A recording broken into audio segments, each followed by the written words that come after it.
¿Qué tal? Muy buenas noches. Bienvenidos a Derechos en Pugna.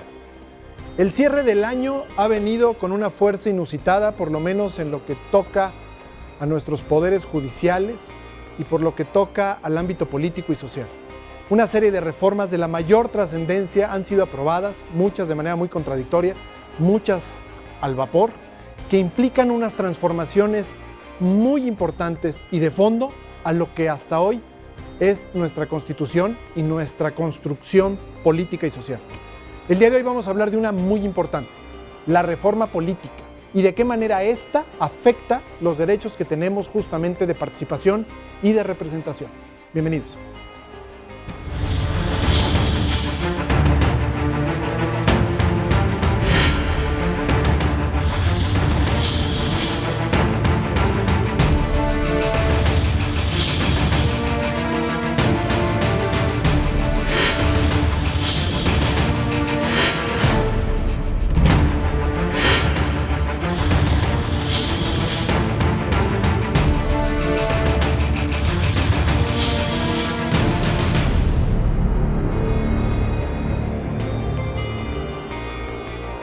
Desde el año de 2009, a finales del año 2009, todavía durante la administración del presidente Calderón, se intentó y se mandó una iniciativa de reforma política de enorme calado al Congreso de la Unión.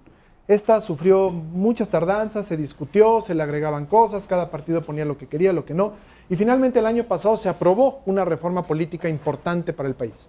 Sin embargo, esta administración, la administración del presidente Peña Nieto, con esta enorme cantidad de reformas de todos los temas que nos podamos imaginar, ya también aprobó, y la aprobó muy rápido, junto con los partidos políticos que están representados en nuestro Congreso de la Unión, una reforma político-electoral, y es una reforma política electoral de gran importancia, como lo vamos a platicar en este programa.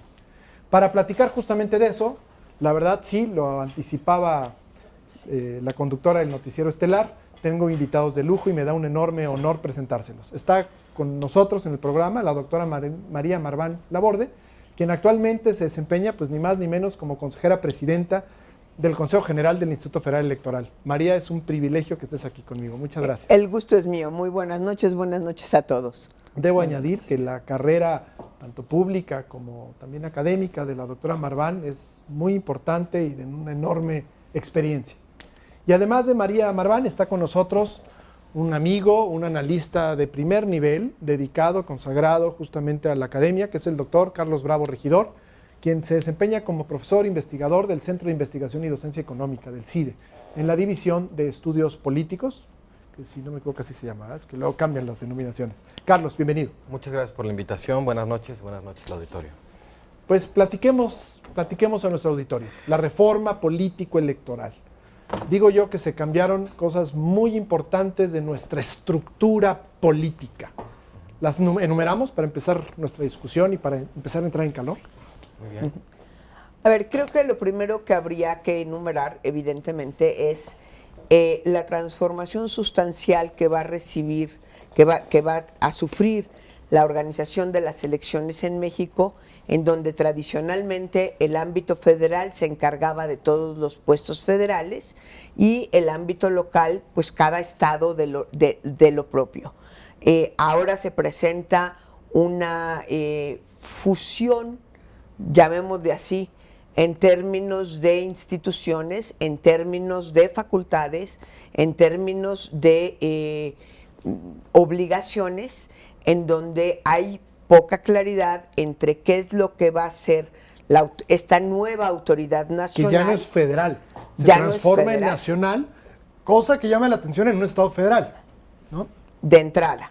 Y además tiene, por un lado, la posibilidad de delegar cualquier función, pero a su vez atraer funciones, procesos o asuntos. Creo que ese sería el punto central en donde, desde mi punto de vista, la reforma constitucional nos deja con muy poca claridad en qué es lo que debe hacer, qué es lo que puede hacer y qué es lo que no debe hacer.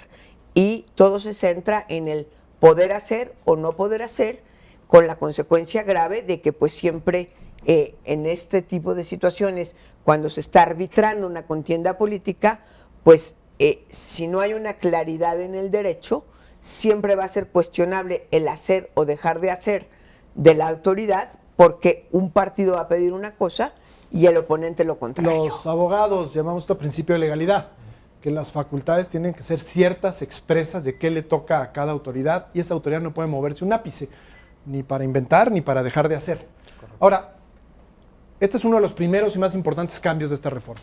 Cambiar nuestro sistema electoral, nuestras instituciones electorales, por lo menos las de corte administrativo, ¿no? Ahorita hablamos del tribunal.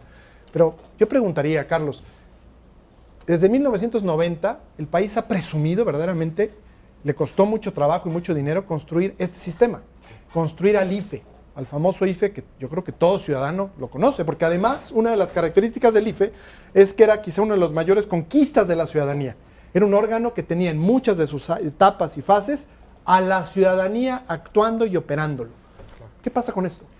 Mira, yo creo que es muy importante, digamos, concebir al IFE o recordar la importancia que tiene el IFE, no solamente en términos de la historia de México, digamos, cuánto tiempo, cuánto esfuerzo costó construir una autoridad electoral confiable y que además poco a poco se fue, digamos, probando y fue, digamos, haciendo ajustes para convertirse, digamos, en un modelo sin precedentes en la historia de México. Y no solo eso, sino también un modelo a nivel internacional de lo que los politólogos llaman gobernanza electoral. Pues el gran engrane para poder hacer la transición o la alternancia democrática en México, ¿no es así? Sí, desde luego. ¿Y el INE es un IFE disfrazado con más facultades o con facultades ambiguas? ¿Por qué cambiar una cosa por la otra? Bueno, esa es una muy buena pregunta porque, digamos, para evaluar la reforma habría que saber exactamente cuál era el diagnóstico, cuál era el problema que se estaba tratando de atacar, porque al menos, digamos, leyendo la reforma como tal, los antecedentes y demás, a mí no me queda claro cuál era el problema que estaba tratando de atacar esta reforma ya de entrada. Se dice que la injerencia de los gobernadores en las elecciones locales, ¿no? Que había ya poca imparcialidad, más bien mucha parcialidad por parte de ellos, pero en las locales, y que por eso ahora un órgano que soluciona el problema desde el centro. Aceptando que el diagnóstico fuese cierto, y coincido con Carlos, nunca fue preciso, porque te pueden decir, y he oído a más de un legislador decir, bueno, no todos los estados eran problema, pero había algunos que eran problema, como por ejemplo, y ahí se acaba la conversación, como por ejemplo no saben dar ejemplos específicos y concretos, por un lado. Por otro lado, el nuevo INE va a ser facultad de los nuevos 11 consejeros electorales nombrar a todos y cada uno de los consejeros en los estados, en todos los estados 7. Recordemos que hoy en día no en todos los estados hay 7, hay estados con más, hay estados con menos, con más facultades, con menos presupuesto, en fin. Había manera de haber hecho un diagnóstico bastante más preciso, forma de nombramiento, tiempo en el encargo, presupuesto del instituto local. Eso no existe o lo tienen muy bien guardado. Pero más allá de eso, 11 personas desde la mesa del Consejo General van a nombrar a 7 en cada uno de los estados. Es decir, 250 personas, palabras más, palabras menos, 7 por 32. ¿A quién van a recurrir para saber de quiénes pueden ser consejeros? Pero además, ¿cuál es el sistema para nombrar a esos 11 consejeros? Designación del Consejo General. Consejeros. ¿Pero quién? ¿A los 11 del Consejo General? No, a los 11 del Consejo General. La Cámara de Diputados. La Cámara de Diputados en un proceso ahora sí verdaderamente barroco. Ahora porque sí, primero, pues llevamos varios años con procesos barrocos que hasta para nombrar tu nombramiento, María, ¿cuánto tiempo tardó para que se pusieran de acuerdo los partidos políticos? Pero ahora no solo va a ser concurso. Es decir, los ciudadanos podrán inscribirse, pero primero va a haber que nombrar al Gran Consejo Elector, formado por 3 personas que propone la Junta de Coordinación Política, es decir, PAN, PRI, PRD, no se necesita ser muy avesado para sacar las cuentas. 2 personas que proponen los comisionados del IFAI, no 2 comisionados del IFAI, 2 personas que seleccionan los comisionados del IFAI, que hasta donde yo me quedé no tenían ninguna atribución en materia electoral. Como decía mi abuelita, no tenían vela en el entierro. Exactamente. y 2 personas más que propone la Comisión Nacional de Derechos Humanos, que constitucionalmente tiene prohibido meterse en asuntos electorales.